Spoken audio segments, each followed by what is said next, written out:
So Mabin, we have all the members now, no? Yes, sir. Dr. Sharath is there in the studio? Yes, he's. Okay. I'm in here. Okay, great, sir. Yes, I can see you now. The picture was not very clear. Shubha. Yeah, very clear. I can see. Hi, Shubha. Hello. Hello, sir. Hello. Good morning, Professor Sumar. Hello. Good morning, sir. Yeah, it's Anish Kumar here. So now I think all members are already there. So shall we start it? Yeah. Yes. Okay. So good morning, everybody, and welcome to the Viva-Voce of Mr. Mabin. And thank you very much, Professor Somai, for reviewing the thesis and also joining today as an external member in the Viva-Voce board. Mabin's thesis we had got reviewed by two examiners. One examiner was Professor Pierre-Alain Foch, who is from one university in France, and another one was Professor Somoy. And I'm happy to share that both the examiners have taken the first one, that means the thesis to be accepted in the present form itself, which we don't get very frequently, this kind of from both the examiners coming. So that's really a nice thing to see about this thesis.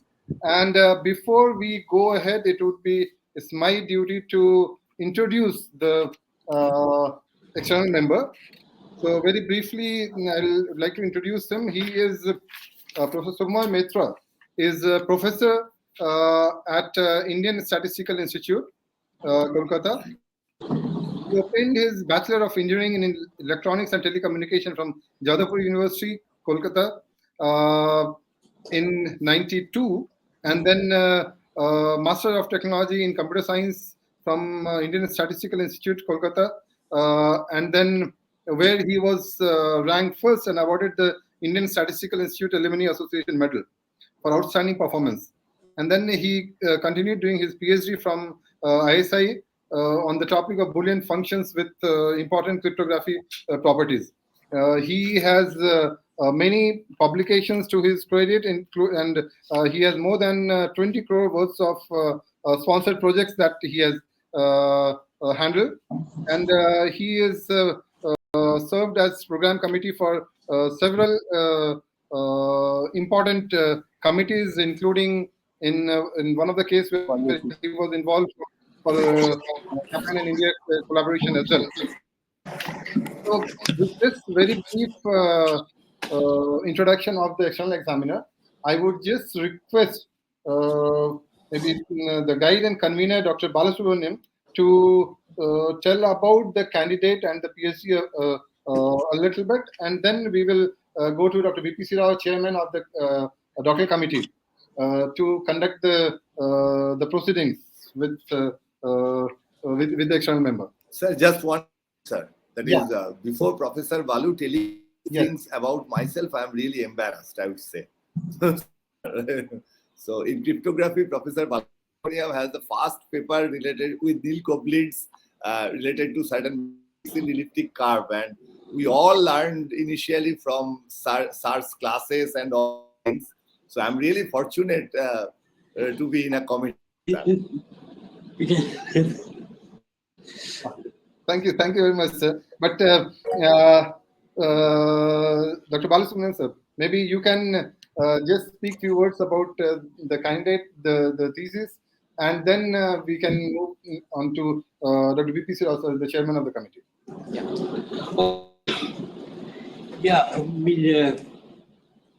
We've been joined as a student 5 years back, and at the time I was mainly working. I mean, in the cryptology part, I was mainly working in Symmetric-Key, and he was interested in the public key, which I didn't know. Private key, I didn't know at that. And actually, therefore, working with him actually gave an opportunity to learn maybe about the symmetric part. Symmetric part is not one thing I've been working, and essentially did all the work by himself with some support from Secret. And he did done a good job as clearly by the reports which you have come. And I am rather very happy about that. Dr. V.P. Sirao, sir? He just put one message, hi. Sir, Dr. V.P. Sirao, sir, are you able to hear us?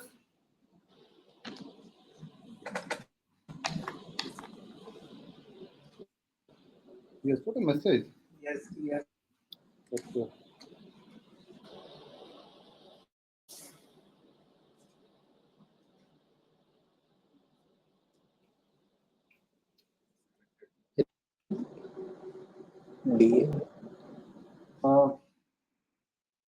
Dr. V.P. Sirao, sir, can you hear us? Sir, I think he got disconnected. He's logged Maybe up. he just logged off to log in again. So we'll just wait for maybe a minute or so. For the external examiner, so Professor Soumya, now normally what we have is about 35 minutes of presentation will be made by the candidate, 30 to 40 minutes of presentation, and then we go to the external member, request him to ask his own questions and from the presentation or from the thesis, whatever he wishes, and then we will go to the other members of the doctoral committee, and then to the other present members online and in the hall. After that, if the doctoral committee and the external member are already satisfied with the performance of the candidate, then we don't need to have a closed room meeting. We will request the external member to announce the result of the Viva-Voce examination. And in case the external member feels that we need to have a closed door meeting with among the doctoral committee members, in that case we can have we can request all others to go out for a while, and then we can have discussion among the doctoral committee members, and then the result can be declared after that. So this is the normal practice that we follow for all our HBNI Viva-Voce. So I thought while the chairman is rejoining, maybe I could just tell you about the standard procedure, the way we follow it. Is that okay, sir?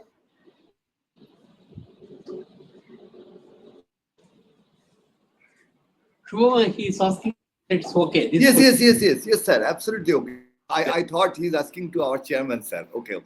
No. Because chairman was yet to join, so I thought because chairman is aware of the thing, so I thought as an external member. Sure. Absolutely fine. Absolutely. Yes. Dr. V.P. Sirao, sir, can you? He joined just now, no?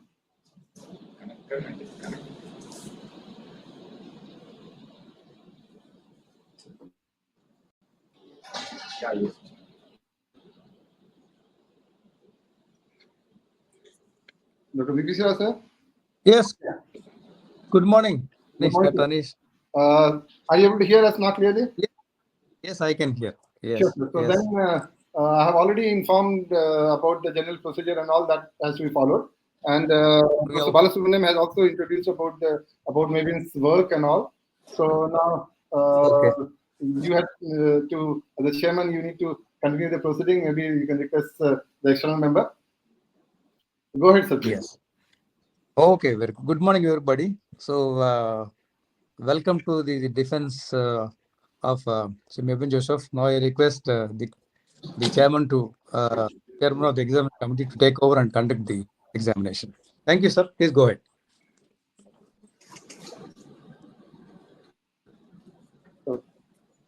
Professor Soumya, whether we can request Mr. Mabin to share his presentation and start his presentation. Yes, sir. Please, sir. So what I suggest, sir, since the things are controlled at your end, you please proceed considering that I have approval to everything the way it runs. So it will be easier.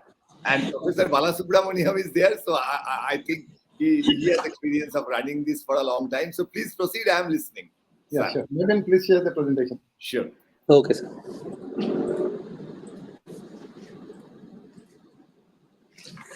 Okay, good morning to all. Thanks for being part of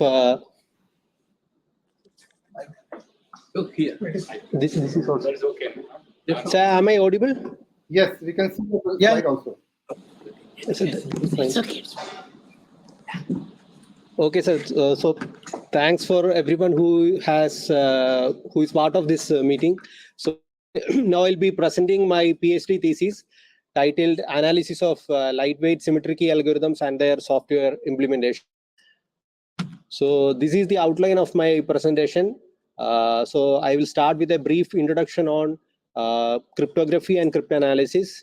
Then I will discuss the 5 works which I have done for this thesis, and then I will be presenting the solutions and the future works which I'm planning to do.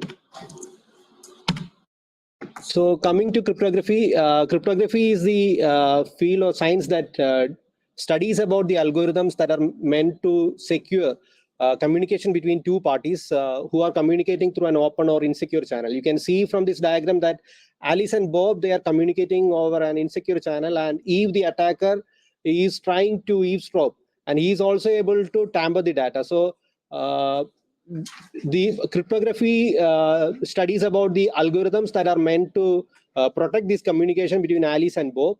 And these algorithms can provide confidentiality, integrity, authenticity, and non-repudiation. So as you all know, confidentiality is achieved using encryption algorithms. For integrity, we use cryptographic hash functions. Authenticity is verified using digital signatures and message authentication codes. And for non-repudiation feature is provided like if Alice is sending something to Bob at a later point, Alice should not be able to deny the fact that she has sent the message. So based on the usage of key is nothing but a numerical parameter, a secret parameter. So based on the usage of the key, cryptographic primitives can be broadly categorized into 3. So if the algorithm is not using a key, such algorithms are called unkeyed algorithms. So as you all know, hash functions, cryptographic hash functions doesn't need a key, and they belong to this unkeyed algorithms. Then comes asymmetric algorithms or public key algorithms, where both sender and receiver will be having 2 different keys, but those two keys will be having some kind of mathematical relationship. So such algorithms are called public key algorithms. Then comes the third type, symmetric key algorithms, where both the sender and the receiver will be sharing the same secret. Generally, so in this thesis, I will be focusing mainly on symmetric key algorithms. Symmetric key algorithms generally use very simple operations, because of which they are manifold faster than their public key counterparts.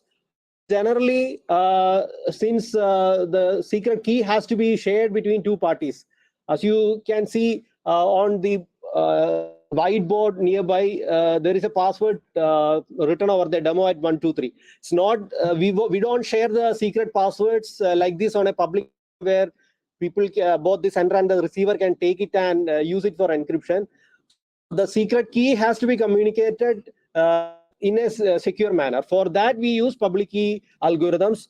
Though they are slower, they can be used for encrypting these short length secret keys. So after sharing the secret keys, the 2 parties using them in symmetric key ciphers to secure the actual data.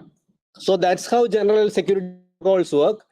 Now symmetric key algorithms are again classified into 3. So the first one is stream cipher, where the stream can will take a secret key and an initialization vector. So secret key is the secret parameter. Initialization vector is a public parameter which will be shared between the sender and the receiver through the open channel. Now stream cipher will generate a key stream, which is a pseudo-random string from the secret key and the initialization vector.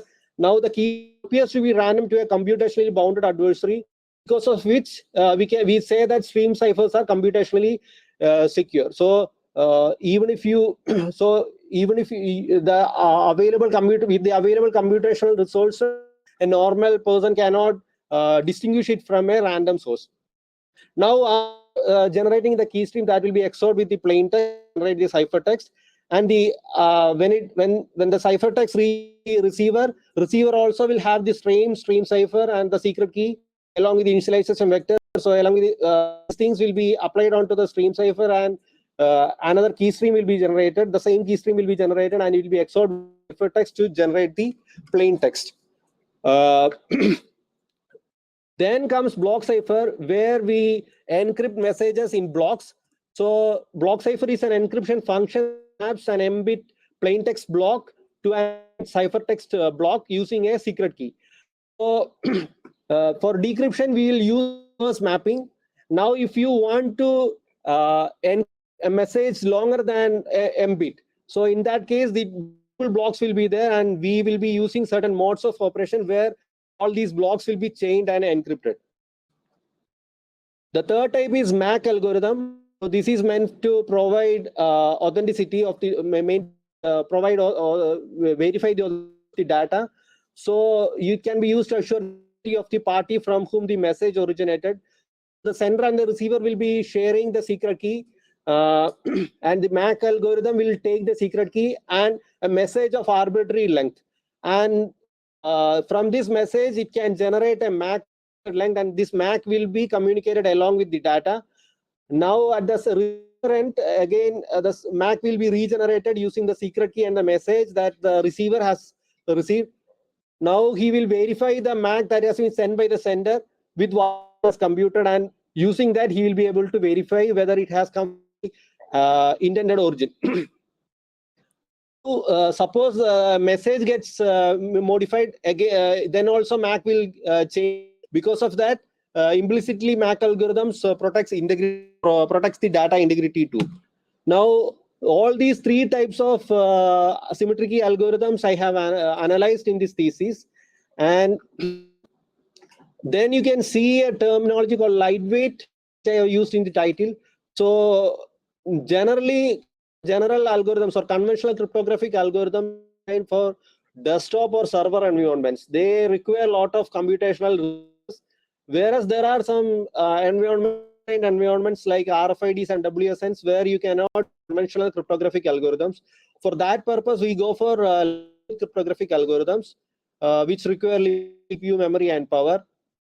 So in this thesis, I have two families of lightweight stream ciphers and blocks have been studied. So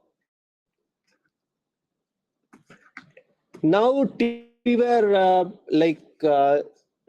about what the good guy does, how the good guy is trying to protect the communication between Alice and Bob. But there is a who is trying to attack the communication or attack the algorithms or encryption algorithms or authentication algorithms. So in this thesis, I was not part of the good guy. I took the role of the bad guy. And so this is cryptanalysis. So in cryptanalysis, we try to break cryptographic algorithms or their implementations.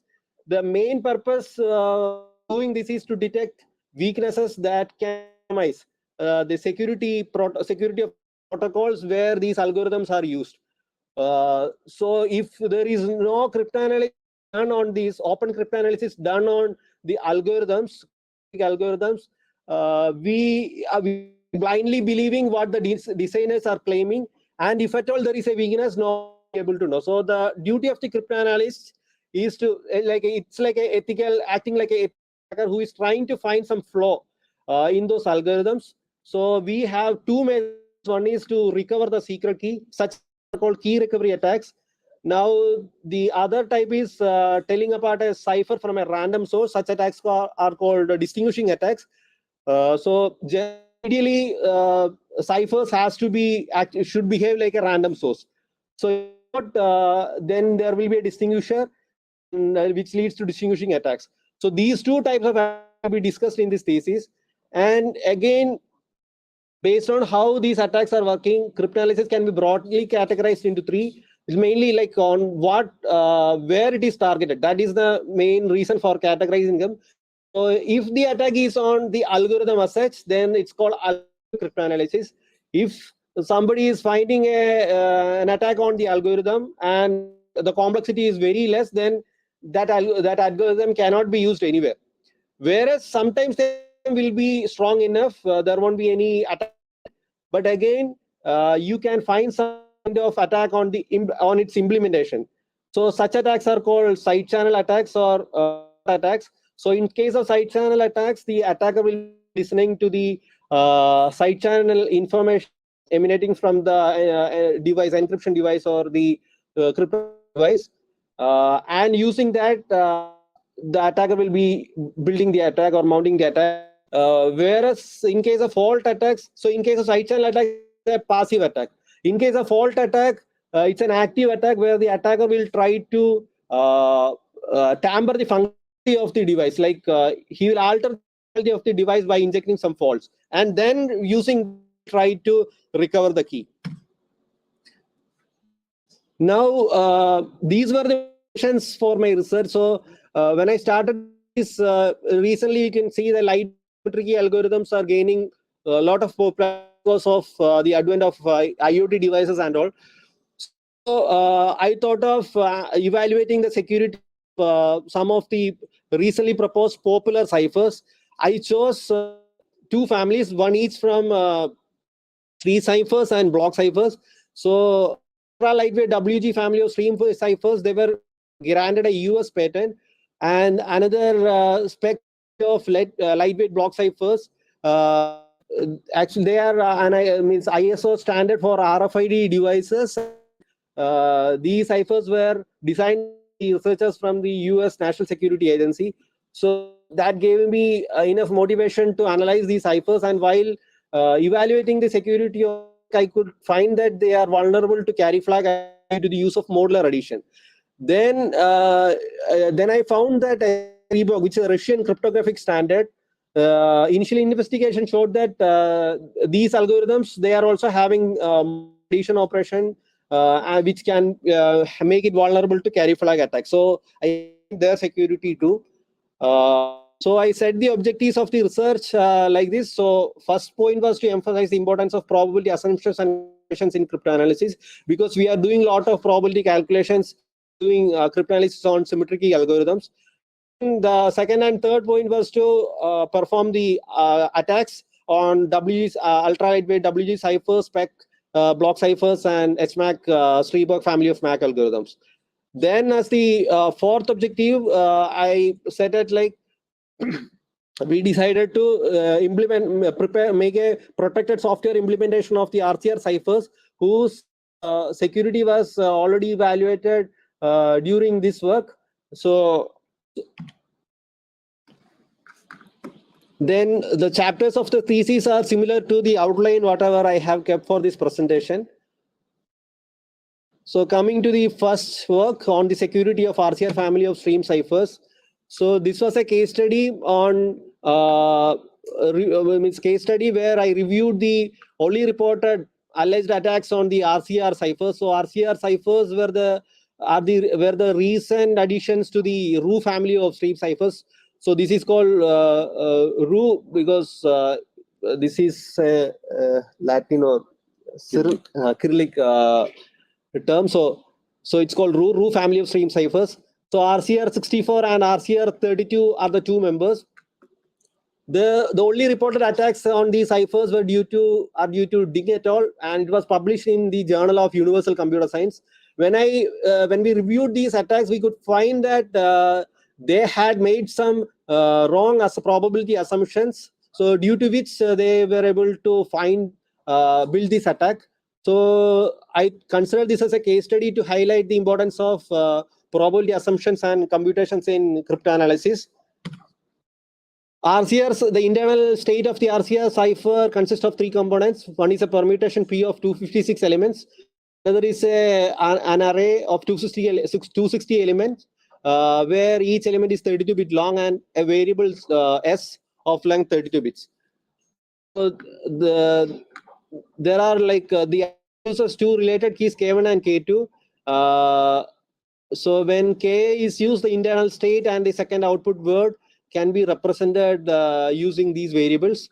So this is how a key stream, the equation that for least significant of the second output word when K is used. So at the beginning of the jth round, means whatever second output word of the jth round. So this is how that least significant bit of the key stream computed. Now Ding et al. Three events D, E, and G. They anyway, when D intersection G intersection E happens, Z cap, which is nothing but XOR sum for key stream bits, it will be equal to 0. So that can be found from these equations. Now Ding et al. Made their assumption that when this is not happening, when these events are not happening simultaneously, then probability of Z cap, that means this particular XOR sum of the key stream bits that is distributed uniformly at random, that is probability equal to 0 equal to 0.5. Based on that assumption, they were able to compute the probability, actual probability of Z cap equal to 0, because this is a condition when this event is happening. So they computed the probability of Z cap equal to 0 as like this, and this is something different from 1 by 2. That means it's a biased event. So we basically in cryptography, we basically whenever we think an ideal condition, we assumes that the probability has to be 1 by 2. So they made that assumption here, because of which the actual probability of the XOR sum of key stream bits became something from 1 by 2, and because of which they were able to build the so reviewed the probabilities one by one, and for each event of they computed the conditional probability for probability of Z cap equal to 0. Find that their claim claim was not right, because here this is the first event when D intersection G intersection E is happening. Anyway, Z cap is 0. But they said that when this is not happening in all other cases, it must be 0.5. But we can here that in 3 cases it's not 0.5, it's somewhere it is 0 and somewhere it is 1. So using this table, when we computed the probability of Z cap is equal to 0, it is 0.5. That means there is no bias, and indeed these ciphers are secure. These results were published in the journal of Computer Journal. Then coming to the second work, distinguishing attacks on WG family of stream ciphers. The WG family consists of many ciphers, among which these two subfamilies are patented ones, having a US patent.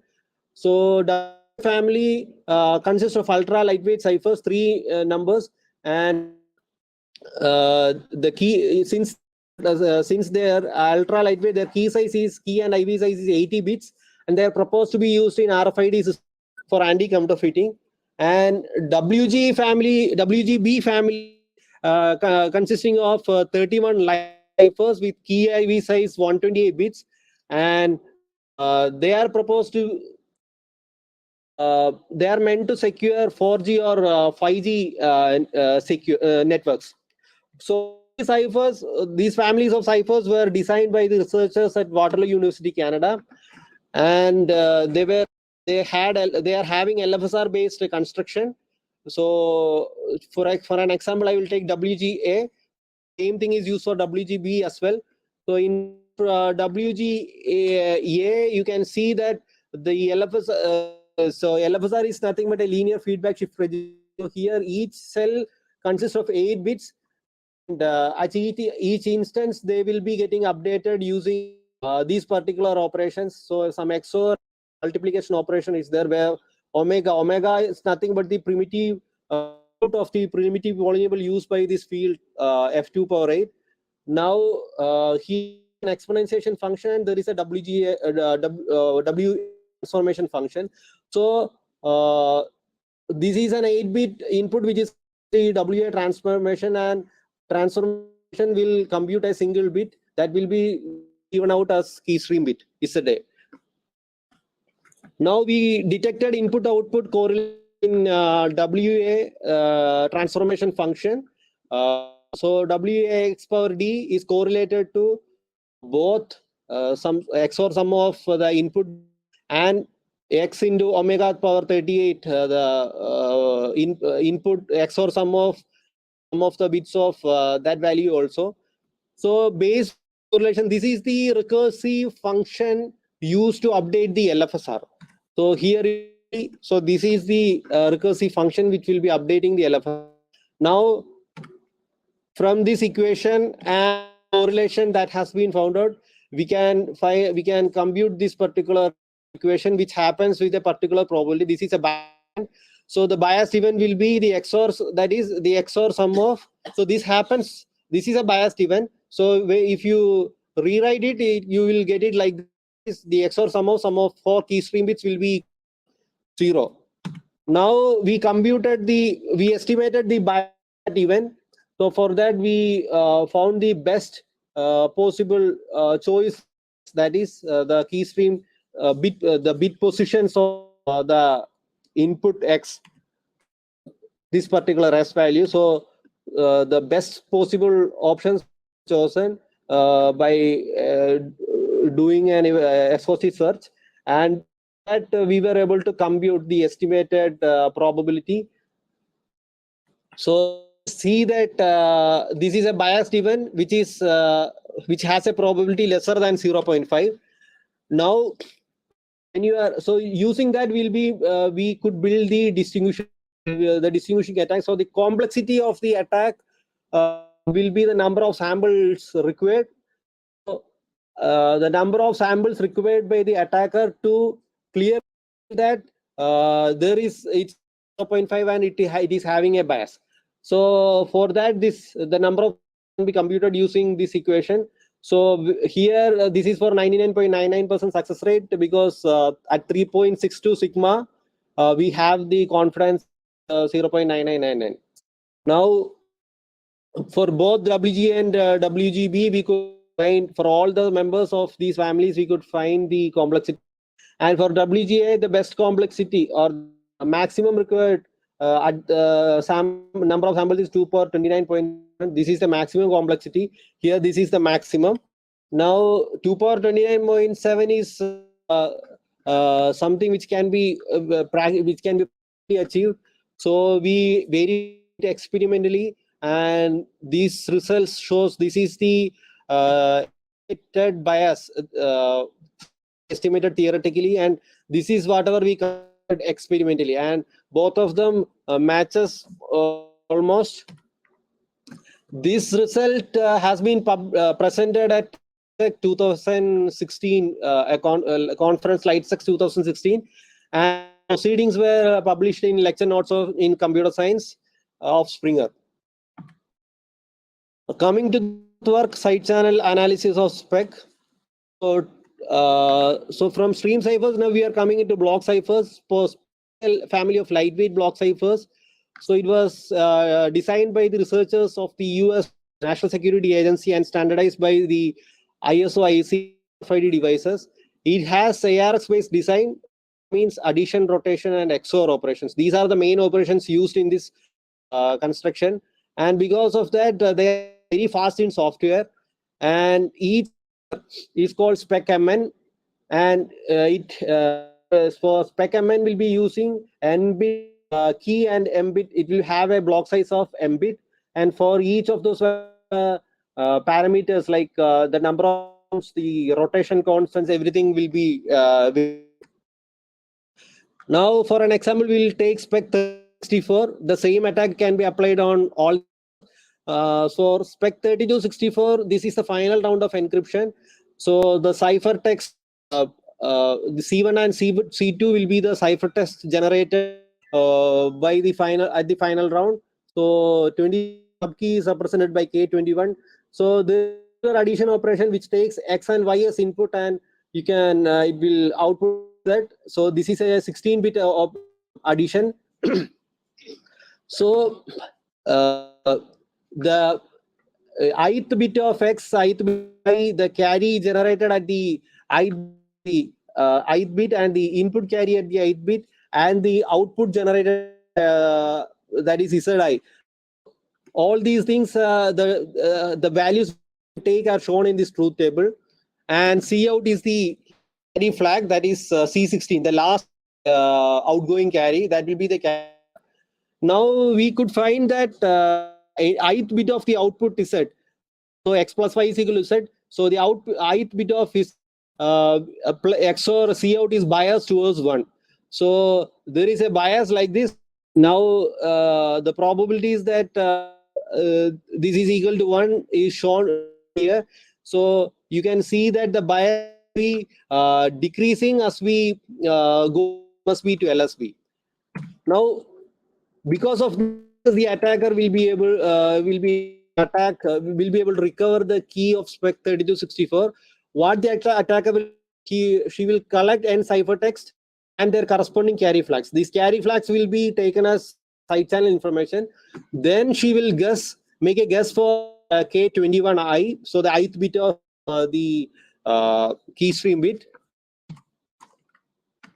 So ith bit of K21 will be XORed. C1 bit of C1 is known. This will be guessed. By it, she will be able to get the ith bit of.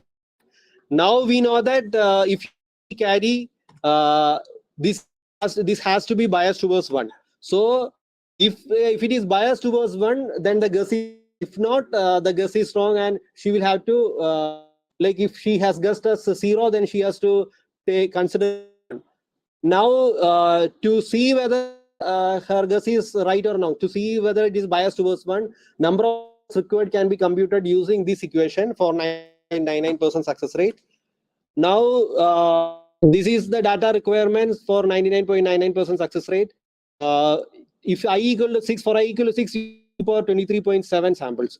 Now we did an experiment with 23 samples. We could find that up to 7, with I equal to 7, we could with 100% success rate. When I equal to 6, the success rate reduced to 99.84 because here it is 2 per 23.7 samples. Now we don't use 2 power 23 samples directly because there are some recommendations given by the designers to prevent collision attacks. They are saying block size is n bit, then use only, you can block only 2 power n by 2 blocks. So when designers are giving such a recommendation, we have to consider it. So since for spec 3264, 32 by 2 will be, so we have taken like consider like well below 2 power 16, that is 14 samples. So only 2 power 14 samples available to the attacker. We made such an assumption. With that, we can recover 5 bits of the subkey, and the remaining bits, that is 6 minus 5 equal to 59. So that will be recovered using brute force, that is 2 power 59 for. And you know the carry flag at the end of the key expansion phase. Again, one more bit can be recovered with the success rate. So for the attacker, we have assumptions. One is that the first kind of attack can detect the carry flag at the end of encryption. Another can detect bit flips in the carry. So there are spec can be implemented in 2 ways. Give the same result. So in way implementation A, in implementation see that one left circular shift operation is having modular addition. Here we using temporary variables, we could take the left circular shift operation above modular addition. Both circular shift operations and addition operation will affect the carry flag. So circular shift operation is happening after addition operation. Just by detecting the carry flag at the encryption, attacker won't be able to attack because this operation carry flag. So what the attacker will do, will skip the left circular shift operation. There are to skip each operation.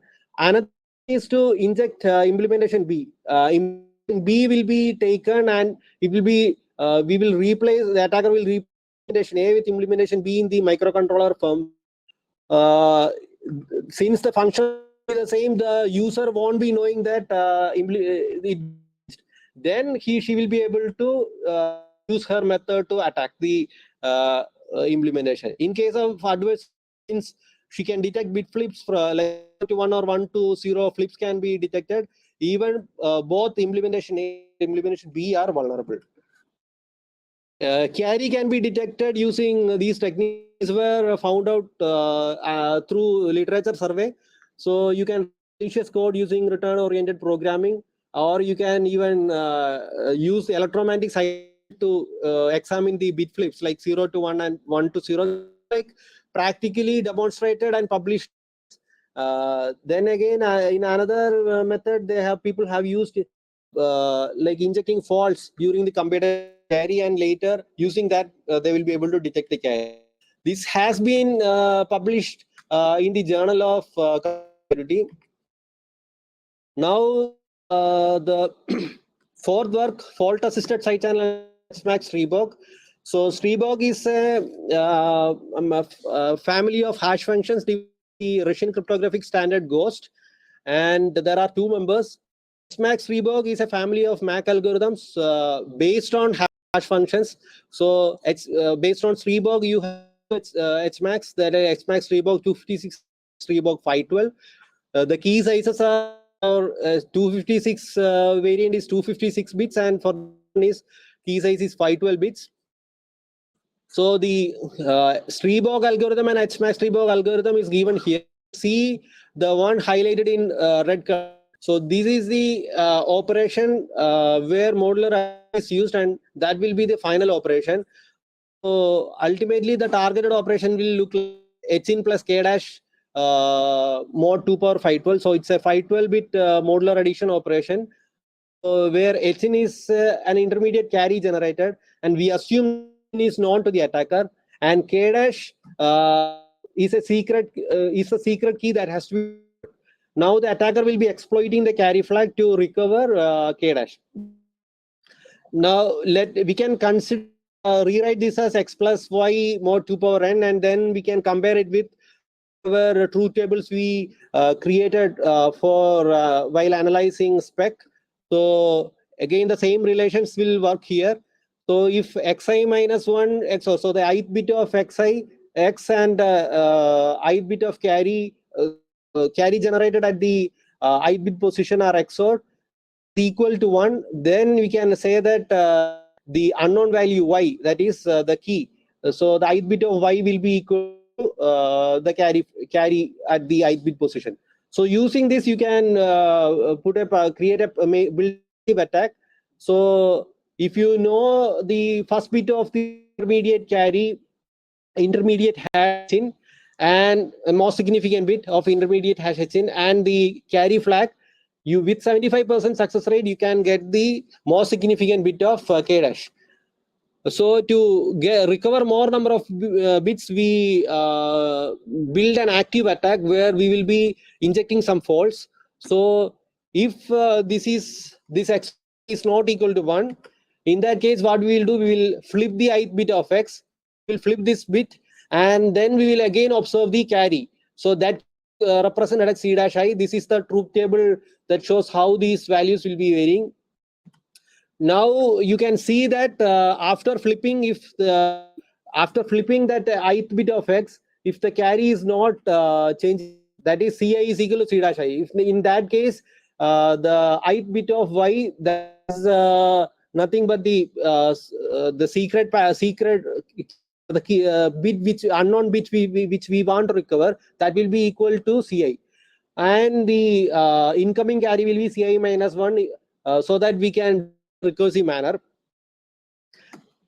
Suppose if after flipping the ith bit of x, if carry is getting, in that case you can say that a minus 1, the ith bit of y, and the income is related like this. Now because of the relationship, you know that we can understand that there cannot be a single solution for y, so you will get more solutions. So actually we could compute that at the most n, or on an average n by 2 or n plus 1 solutions will be there for y, and the number of modifications required for x, how many bits of x has to be modified. The average number of modifications were also experimentally evaluated, and it came to be 3, following this equation, 3 by 4, this particular equation. Now whenever we modify x, we'll be able to carry the observe the carry generated at the ith bit position, that is c dash I, because we can only observe the output carry, the carry flag. So somehow carry flag has to be, this particular carry which has got generated at the ith bit position has to get mapped to the. For that we need to flip some more. So we need to flip some of the n minus ai most significant bits. So how many such bits has to be simultaneously flipped? That also has been experimentally verified, and for 95% success rate, to recover the k most significant bits of y with 95% success rate, the number of simultaneous bit flips will be following an equation like this. Now, our assumptions about adversary, that we have made 3 assumptions. Now we need to prove that whether that assumptions are valid. So the assumption is that attacker knows the inner hash etching. So there are certain practical attacks on hardware or processors and all, like meltdown, spectre, split spectre, RAM bleed, call boot attacks. Using these attacks, an adversary can recover the content in the memory. There actually, these are recent attacks and very documented attacks, and there are some protections also to prevent protect the key from getting recovered using these attacks. So generally people will ask the question, if these attacks are possible and you are able, the attacker is able to recover something from the memory, then why not key? So the thing is that normally these protectors are specifically meant for securing, because they are some these measures are slightly expensive, so they are meant for the key and not for such intermediate variables like intermediate hash which gets generated. So we can very well assume that attacker can know the inner hash. To detect the carry flag end of message authentication code generation, that already we discussed while in our section when we discussed about the attack on spec. Then the third point is that for active attack we need to alter some chosen bits of etching. So simultaneous multiple bits has to be flipped simultaneously. For that there are 2 methods. One is row hammer vulnerability. So hammer vulnerability is a vulnerability of DRAM memory cells. This is also a recent attack. So the RAM devices, DRAM devices which are vulnerable to such attacks, in such RAMs, the attacker access some of the cells, RAM, and flip the of adjacent cells. So using that, be able to alter some chosen bits.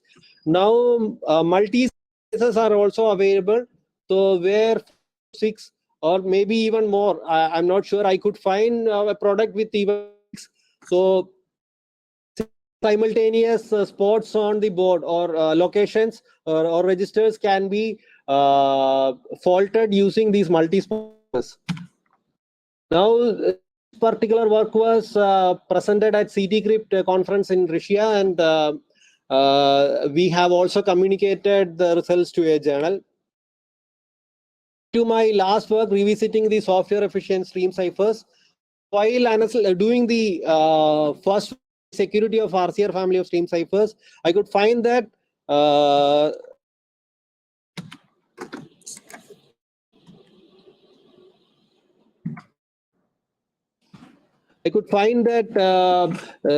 these ciphers remain unbroken since they were published in 2007, and the only published attack were that from by Ding et al., and that we could find that those attacks were based on some flawed probability assumptions, so that also won't work.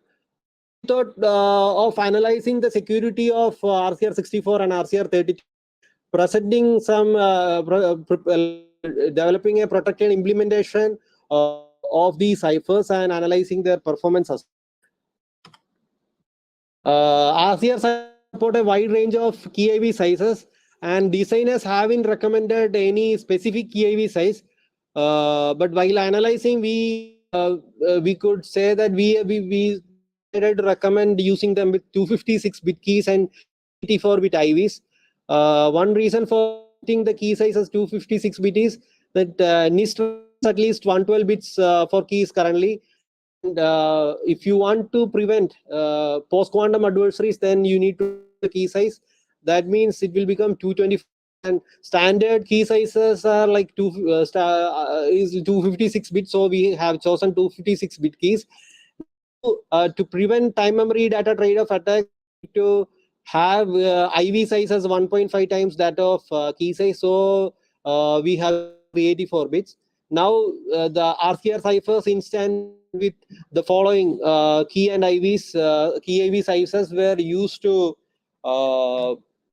evaluate the security. we first did statistical analysis. So we did key stream analysis using NIST statistical test suite. So this is a standard test suite which can be used to evaluate the randomness properties, and our ciphers have passed all the tests provided in the test suite. Then we have used another set of testing methodology to do structural analysis, correlations between the key IV and a part stream, and correlations between the internal state and the IV or a part of the key stream, and correlation between the key IV pair and the internal state were tested. So there were 6 tests. 5 of them were provided like already proposed by Turan in a paper, and the third last one was proposed by us. And we could find that ciphers passed all these tests. We did security analysis of RCS ciphers, like resistance of these ciphers against different attacks. So find that since the IV setup is invertible, some of the differential attacks which were built on Roux family of ciphers, like the actual ciphers from which RCR ciphers got derived, the attacks won't work here. And we computed the differential characteristics of the best differential characteristic, and we could find that the probability of the best differential characteristic is very much lesser than 2 power minus 244. So it's very, very lesser than that, because some more loops were there which we couldn't exactly analyze. And there are so many active components like the P, Y, and modular addition. All of them create active components. Now, to the large secret S box Y, and since P and Y are updated during each keystream generation process, it is very difficult to compute a linear relation. So because of which linear cryptography is also not possible. Generally array-based ciphers with large internal states, because of RCS ciphers, the internal states are 10,400 bits. So ciphers having that much big internal states generally are not vulnerable to algebraic cryptanalysis, to the best of our knowledge. So we conjecture that RCR ciphers are also resistant to algebraic. Then again, due to this large internal, and since these during the key IV setups, these internal states gets through multiple rounds of nonlinear operations, the algebraic degrees of the RCR ciphers will be too large. So it is too large to compute cube attacks. Cube attack requires we need to detect something called superpolis. These are like we need to factorize these long equations. So it is not possible to do that. It is computationally hard, because of which we were able to conjecture that cube attacks are also not possible. Then large internal states, and due to the IV size, which has been 0.5 times that of the key size, time memory data trade-off attacks are also not possible. Like different variants, or none of them are possible. Sense to distinguishing attacks were all like avoided by changing the variable rotation in Roux ciphers to constant rotation in RCR ciphers. So while the RCR ciphers, the designers took care of that. And again, we in research we could find that the only published attacks that they were also distinguishing attacks. They are based on float computations, so that these attacks are also not valid. Then we developed made some protected implementations which resist cache timing attacks and carry flag attacks. In cache attacks, the attacker exploits time difference in memory access.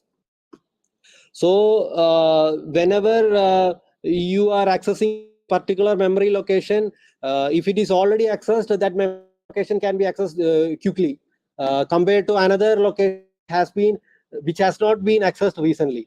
So this difference is exploited in this attack.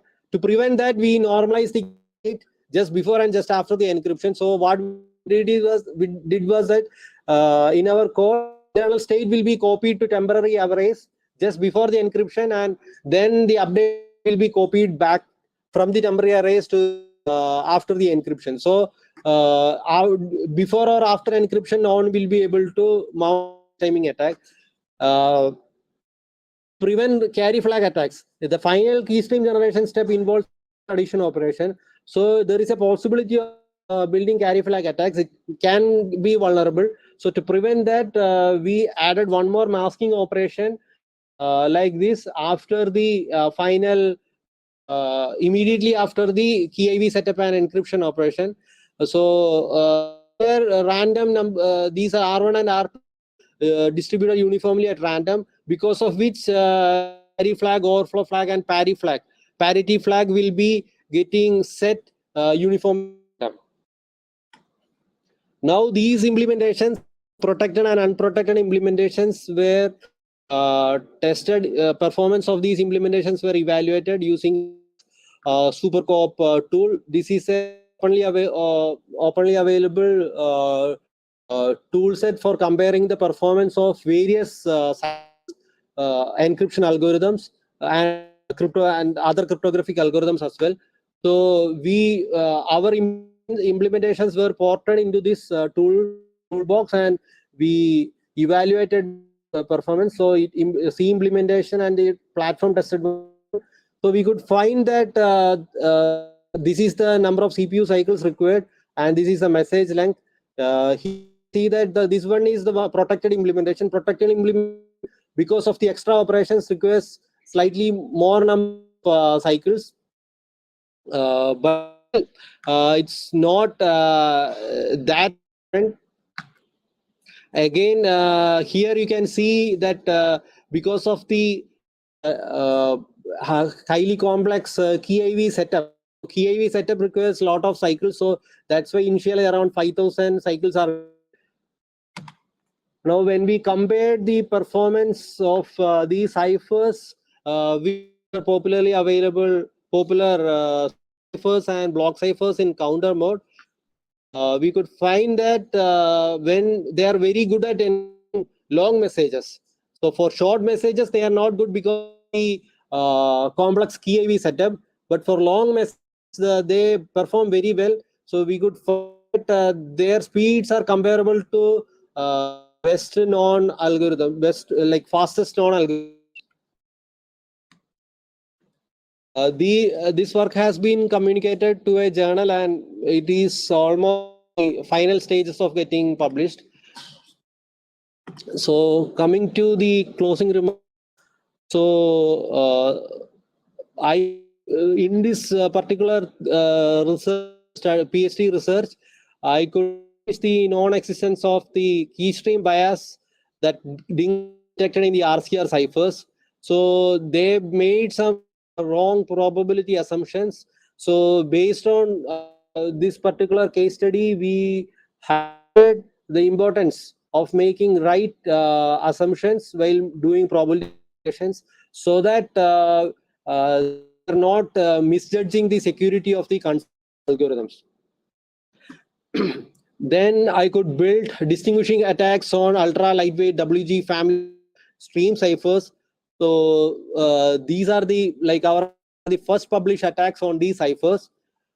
So when we found that these attacks were based because of the very correlation immunity available for the filter functions used in these ciphers, we recommend that the filter function should be having good correlation immunity.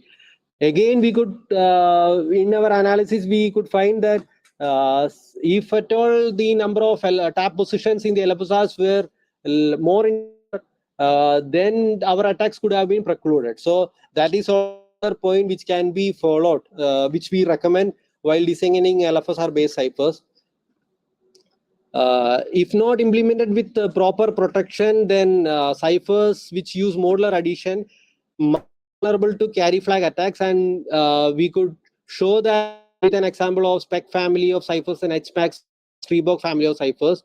So our attack family of ciphers are on the full spec. Most of the attacks on spec ciphers were on the reduced round variants, and the attacks on spec were fault attacks with stronger assumptions. So we had a attack which need a weak assumption. And now, in case of HMAC Streborg, our passive attack required only means the attack on HMAC Streborg 256 is the best non-fault attack available, and the fault-assisted attack, which is our active attack, they, when compared to other fault attacks, they are more feasible because of these we have a larger temporal window for fault injection. It accesses a more accessible location, like intermediate hash that has been generated is more accessible, and it cannot be mitigated with redundancy countermeasures because we are relying on the which won't get mitigated, which won't get because of this output redundancy countermeasures. Then we evaluated the security of the RCR ciphers. We could find that they are secure against several classes of cryptanalytic attacks, and we could implement protected implementation which are secure against timing and processor flag attacks. And our performance analysis shows that RCR64 can be for applications like video streaming and all, where because it can encrypt long messages at very good speed. And as part of future research, I would like to work on one thing is this National Institute of Standards and Technology, NIST, has recently conducted a lightweight cryptography standardization process, and it almost ended. So the finalists, there are some finalists, and I would like to do analysis of them because they are going to be widely in so many applications. Then I would like to explore more novel ways to exploit various processor flags. So in this research, I mainly focused on caches and little bit on overflow flags. So I want to study more on like how other processor flags are exploited. Then I would like to study different techniques that can be used, implementations from side channel attacks. So throughout my thesis, I was behaving like a bad guy. So I took the side of the bad guys.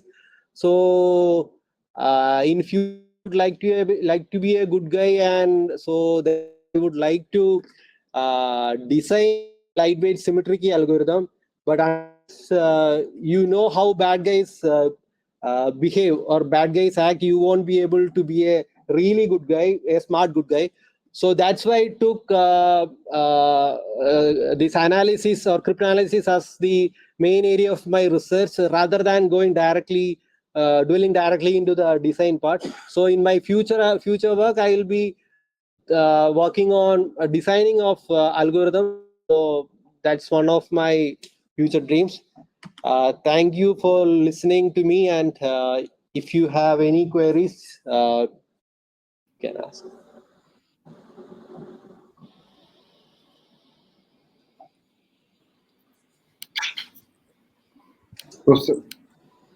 Professor Moy.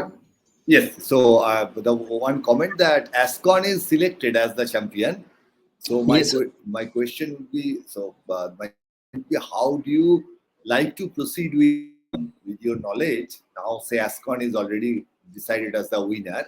How do you plan to study ASCON, or could be anything cipher which is a standard, and proceed to implement it in some applications in some domain of national security?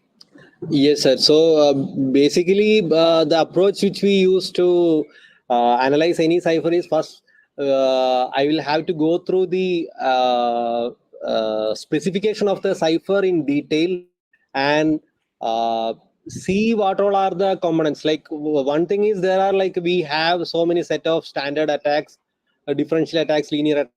So design might have given so many claims on whether these will be secure against these attacks or not.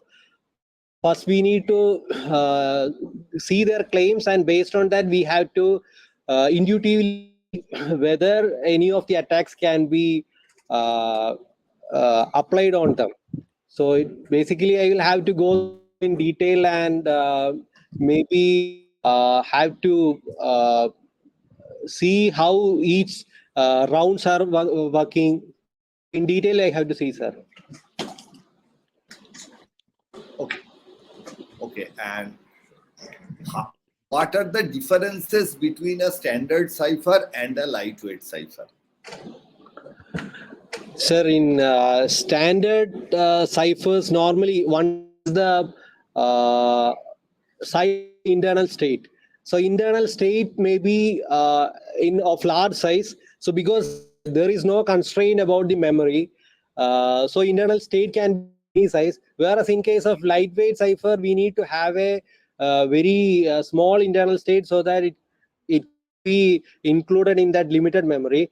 Then the kind of operations which are used, so those also should not consume lot of computational power, because CPU also will be limited, and also the power consumption that also related to the CPU operations. So for encrypting a byte of data or message, the minimum as possible, the computational resources should be as minimum as possible. Again, it should not compromise the security of the algorithm. So we have to consider security and the use of computational resources. Okay, thank you. So I'm done. Okay, sir, thank you.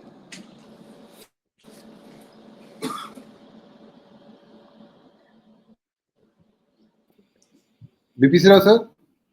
Yeah, I have Mabin, excellent presentation. Of Thank you, course, sir. I know you're doing excellent work past 8 years. You were my MS student. You continue to do PhD.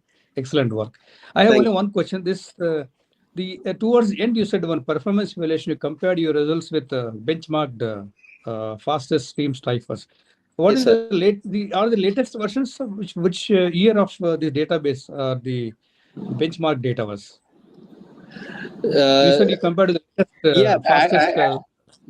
actually, this was done in I think late 2020, early 2021. Actually, the benchmarking was done from my side. Ciphers were the implementation of the ciphers, and I ran it in my server, and I computed the benchmark performances. It something published and compared. So it was the performance was computed somewhere in early 2021, late 2020. I exactly don't remember. So I guess this is international benchmark. Is it right? yes, so that tool is a international benchmarking tool.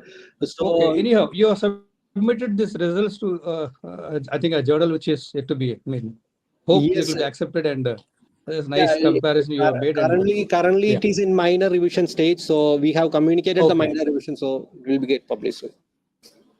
Okay. Well done. You are lucky to have a guide like Professor Balasubramaniam and also the guidance of Mr. Gautam Sarkar. Thanks to the computer division which supported you very well, like Dr. Satyamurthy, Dr. Jagadishan, and Rajan, and all the colleagues. All the best. Good guy. Thank you. Mabin, go ahead. Thank you. Sir? Thank Sharath? I have one general question. Yes. Is there any use of artificial intelligence in machine learning techniques are recently being used for some of the attacks, but they haven't been widely used. Can we think of some things where we can, like, example, you were telling about bias probability. So can we use artificial intelligence in some guess those bias probabilities instead of pulling? Yes, sir. It can be very well used, because we also try while building attacks. So try many of the times. Yes. I would like to answer here, because there is a time there is a very big misinformation going on in the academic world, telling that artificial intelligence and machine learning techniques immediately attack or sometimes crypto systems. So I like to take the opportunity for 5 minutes to answer this question. So I think it should clarify a few things. The artificial intelligence kind of algorithm, they are successful only if there is a gradient. So if there is no gradient, then we cannot understand how we are improving our result. The cryptographic algorithms, which are confidential algorithms, where we use a very specific secret key, there is no question of this gradient. Like if a key is even 1 bit away, we cannot tell it is close to the original key. The algorithms are such that for two different keys which are just 1 bit away, they will produce completely two different results. So there is a big story going on around the world and also in our country that artificial intelligence can be used to attack crypto systems. There might be certain applications where it is possible, but in terms of studying cryptographic algorithms or basic primitives like block ciphers and stream ciphers, there is absolutely no chance that if a standard algorithm, some cryptanalytic technique that we do not identify, then suddenly with that algorithm, the machine learning algorithm can help. So this confusion, and this is being sold for a long time. Being an expert, whenever I get a chance, I like to explain that we should not be cheated in terms of machine learning algorithms in finding out the secret directly, which is better than some very specific analytic technique. Okay, thank you. I was not talking of that actually decrypting and getting the key directly. I was talking of assessing the bias probability. So when you are having this, when you can sample that, so is there any way it can help in assessing the biased probabilities that you are talking about in the chapter 3? Yes, sir. Actually, something related to these machine learning techniques have been used to evaluate the compute the differential characteristics and all.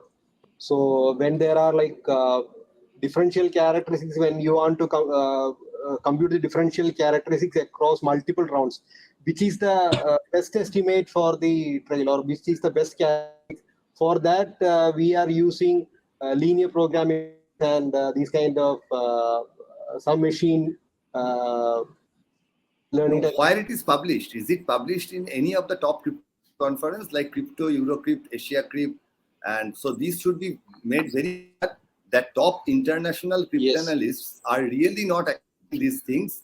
And I take the opportunity to put that here. So if there is a paper in Crypto or Eurocrypt or Asia Crypt where it is shown that a bias is obtained by some machine learning algorithm which could not be found standard algorithms, there are some results, some very results, but there is no clear justification a machine learning algorithm is performing better than the well-known standard cryptanalytic techniques or SAT solvers or something. So I would really love to get those papers from top conferences, but in some conference something is getting published, or in an AIML conference something is getting published, that should never be accepted as a cryptanalytic technique. We have papers in top conferences. So I would really have those papers if there is any possibility. Okay, one more question I have. Is there any way to find out, like we are all hearing at the layman level, that there are some backdoors built in many of these algorithms which are from US? Is there any way to find out that from based on some analysis that we can do? Is there a backdoor? That's the work we are doing, sir. We are trying to, if there are any backdoor or any flaw in the algorithm. That's what. So you have taken some 3-4 these algorithms.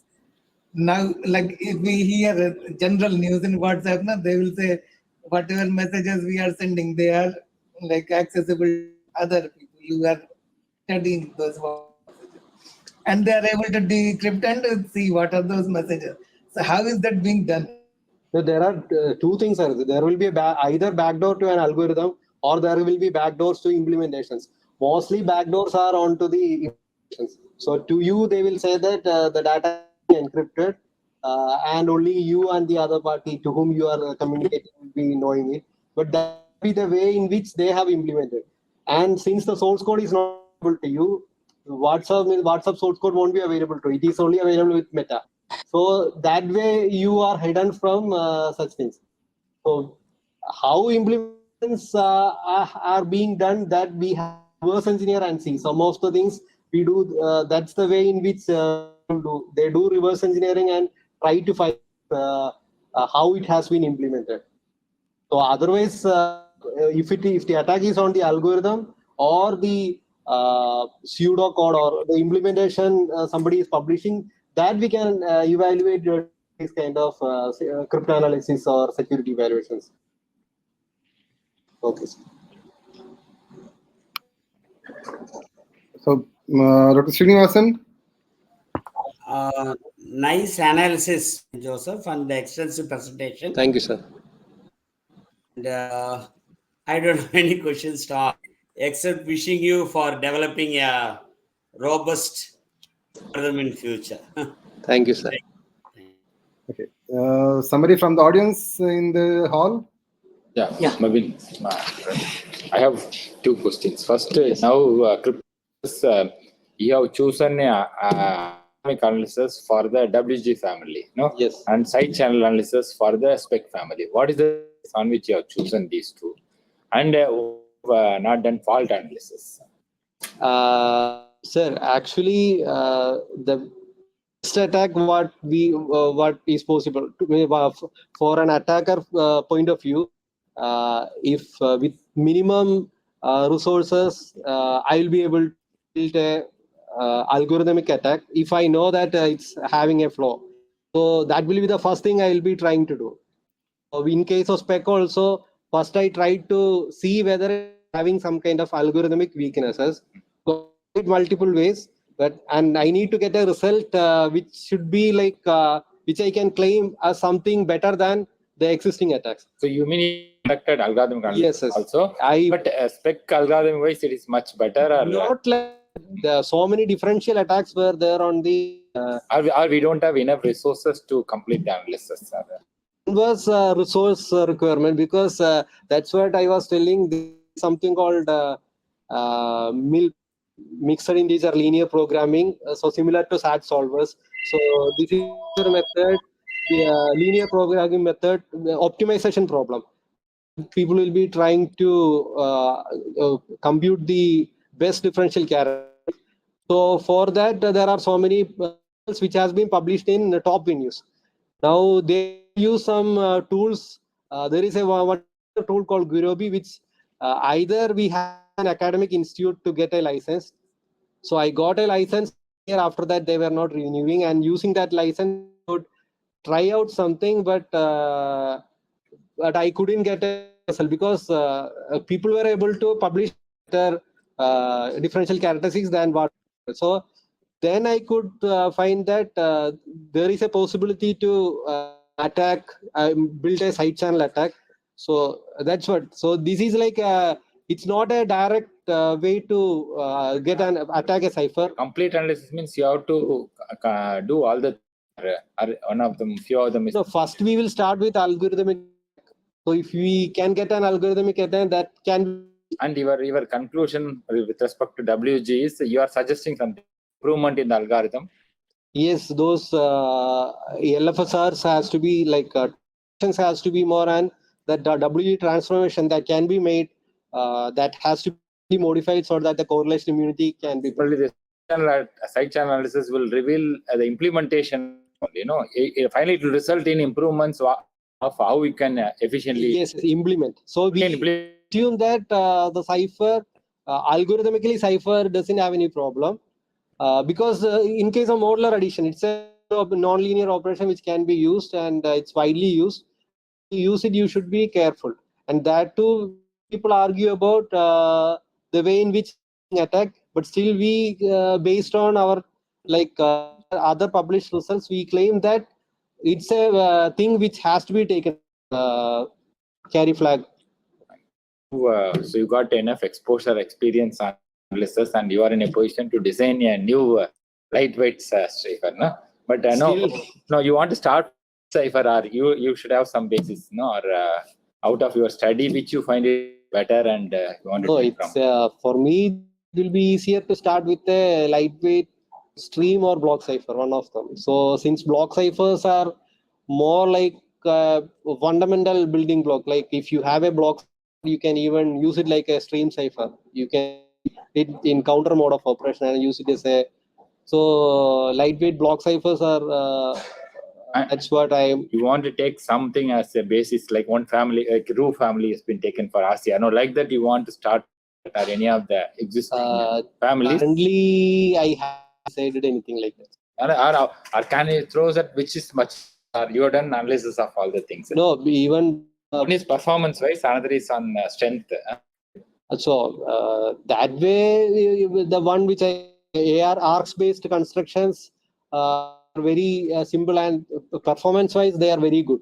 So but there are multitude of other construction kinds like this is ARX based Faisal and sponge constructions. There are so many constructions are there, and even now there are authenticated encryption algorithms as well. So everything we need to include and that way. And to make it hardware implementable, any specific things has to be taken care of.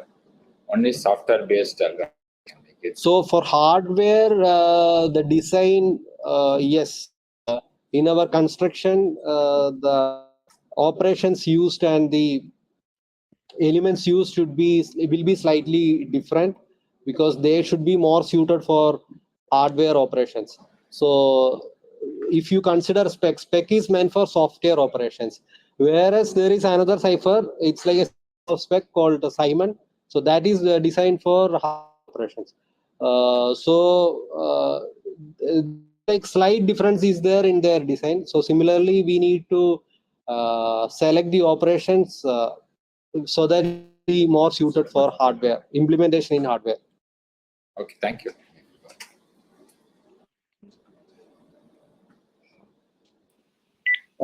Yeah, anybody else from the audience? Yes. Actually, my knowledge of cryptography is not at an expert level. You can come closer, Mike. Yeah, Mike is available here. Yeah, my knowledge of this cryptography is not at level, but I would like to still ask one question. And first of all, congratulations on completing this wonderful work. You mentioned designing Symmetric-Key block cipher algorithm, right? So my understanding is when you are obscuring, obscuration is one of the main objectives of any cryptographic algorithm, right? When you take a plain text, you obscure the information, convert it into a cipher text. So while obscuring, there are, as per my knowledge, there are two methods, right? Confusion and diffusion. Like in case of AES, we do blocks for confusion and shift rows and with columns for diffusion.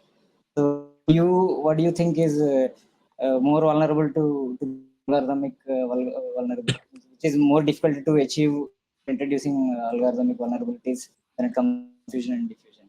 I just want to. Which one means whether confusion or diffusion, or means out of this confusion and diffusion, two fundamental operations we perform on plain text, right, to come up with the cipher text.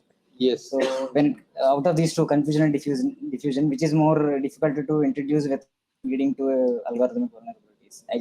I'm just curious to know your intuition about that. Is like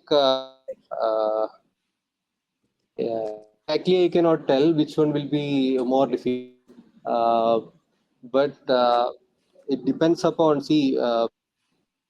for confusion what we do is we will be using for mixing, we'll be using some S boxes. Okay, in case of AES, you might have heard about substitution boxes.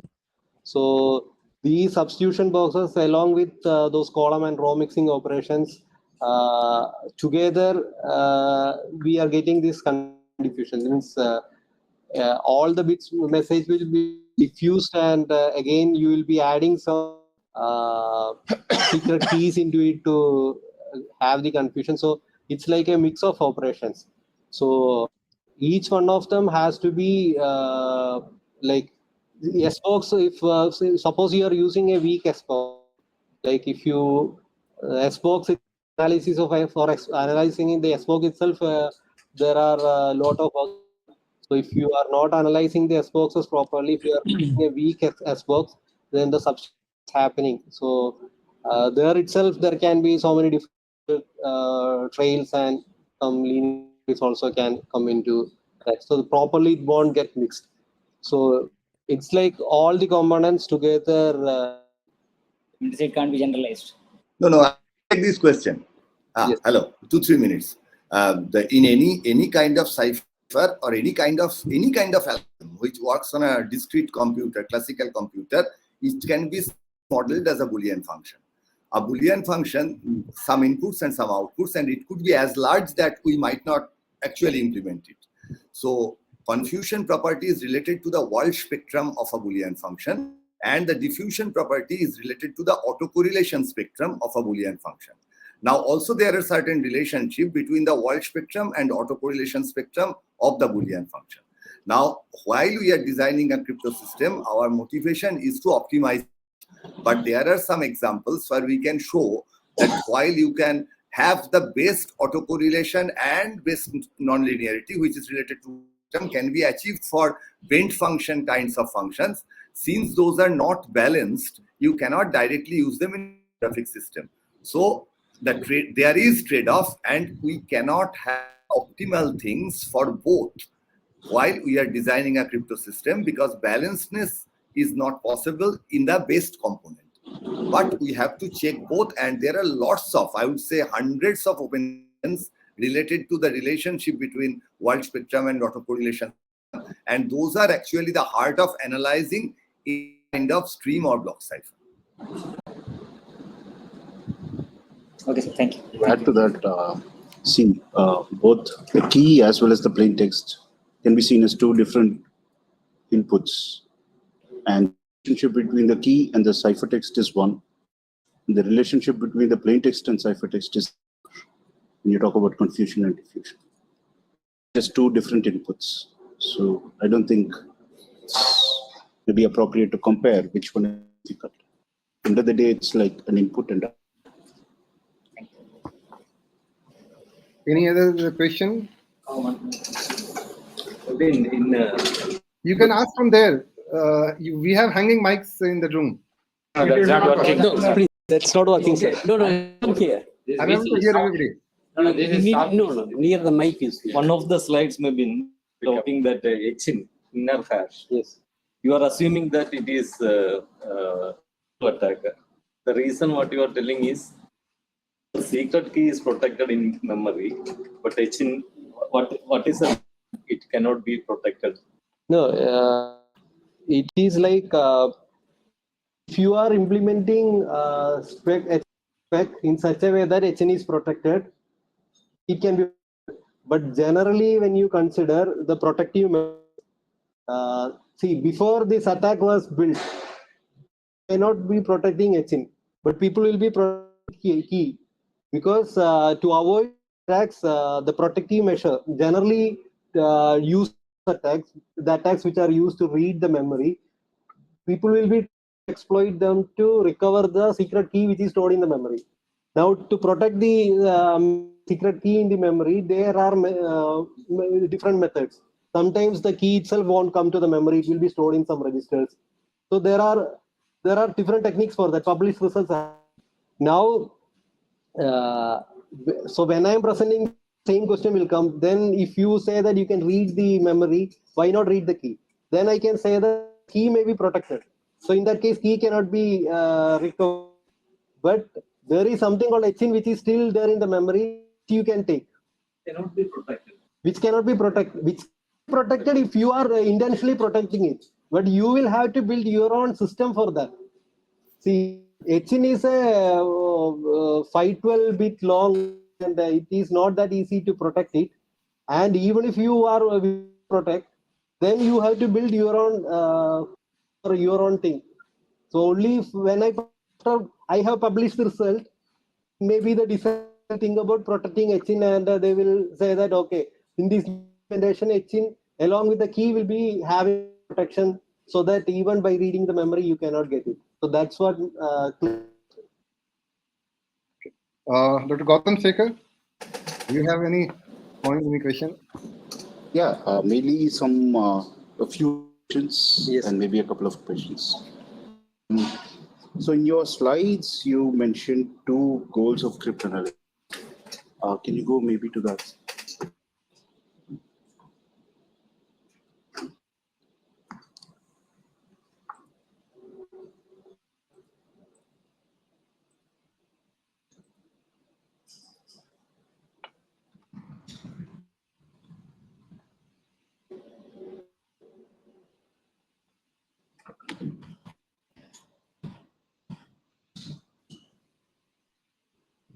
So maybe you can add this, just a suggestion. So you say that discovery of the secret key is one goal, and picking apart a cipher from a random source fine. There are some attacks which do not necessarily have to recover the key. Recovering the plain text will suffice. Yes, that's one. And yeah, the same slide.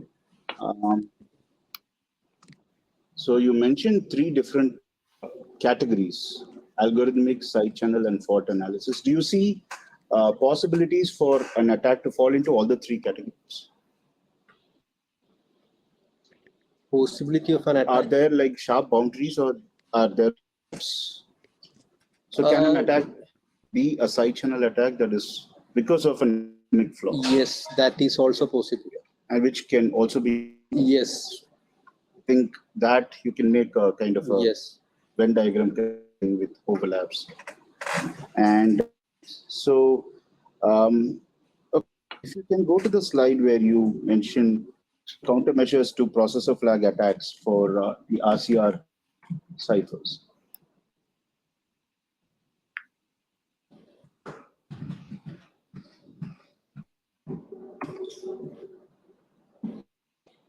Okay, so this last line over there, is it necessary to actually have uniform distribution over there?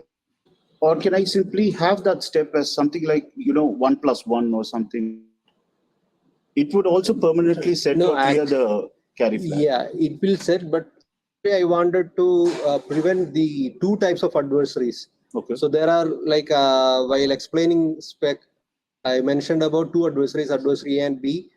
The second adversary, she can detect the bit flips. Okay. So if you are just setting the flag always, then able to know, she will be able to know that, okay, set, it didn't. Whereas if it is happening uniformly at random, she won't be able to tell, okay, in which direction it is happening. Good. So to prevent that. And okay, so that's pretty much it. Just what do you think of the future of crypto and lightweight crypto? Where do you see this thing going? So future, it's like, anyway, the world is more and more smarter, more and more devices, smart devices are like which are connected through the internet. So we can see that like in our day-to-day life, if we compare it with what we using, the devices which we were using some 5 or 10 years, when we compare it with what we are having now, we can see that we are becoming more and more connected. So becoming more and more connected, this the security issue. So we are becoming more and more vulnerable data breaches and other kind of attacks. So cryptography is having it's going to gain a lot of importance, more importance from onwards. Already it has gained, and onwards it's going to get more and more importance. Still, we are not fully connected. Is one thing. Then when you consider the other things, like we have to consider we are designing algorithms, we also have to think about quantum safe algorithms from now onwards. That is another future which maybe we don't know when it is going to come. Suddenly there will be adversaries who are capable of means having a lot of computational resources like quantum computing power they may be having, and they can even take the data which we encrypted now and take it to the future and decrypt it, something. So that is one thing. Yeah, then as you all know, homomorphic encryption, that is something, because we are getting into more and more cloud-based applications. So we cannot trust the service provider, and we need to provide a lot of data. We are asking a lot of data, and we need to do the processing at some end. So in that case, we need to have these homomorphic encryptions, and for that we need to work more on that. So thanks for the presentation. And I just have one minor observation. You forgot to name the designers of the ASIA ciphers. It was an excellent presentation. So I forgot to tell that Dr. Gautam is one of You don't have the. Okay. Because, yeah. Now, before maybe we go to the external examiner for declaring the result, the last comment from Professor Balasubramaniam, if you can have something, any comment, query, suggestion? Nothing. But this comment which you are making about this quantum coming, etc., I thought that is more a threat to the Symmetric-Key than a Symmetric-Key. Symmetric-Key is probably not that much would be affected by quantum, but a Symmetric-Key would be totally gone. Yes, that's true. Symmetric-Key, you can just resize it. You can still manage. Yeah, that's all. What I was trying to tell is, if adversary who is like, they may be taking the data which we have generated now. Yeah, that. And at that time, if a quantum computer which is capable of cracking the current 256-bit key, then we whatever we encrypted now can be that way. That's all. I have no comments. Yeah, then we can go to Professor Soumya. Sir, now you can, based on whatever defense or Viva-Voce that has been conducted now, if you are satisfied with the, Yes, you can go ahead and announce the result of the Viva-Voce examination. We all are with the thesis and the presentation, and Dr. I should now start telling Dr. Mabin Joseph, because I think there shouldn't be any question about that. So he could answer all the questions properly. So thank you, Mabin, for the presentation. Thank you, sir. I think he must be awarded the degree after completion of, if there is any other formal process. Other than that, I would say that with our part, we can informally, in any case, tell him. Thank you.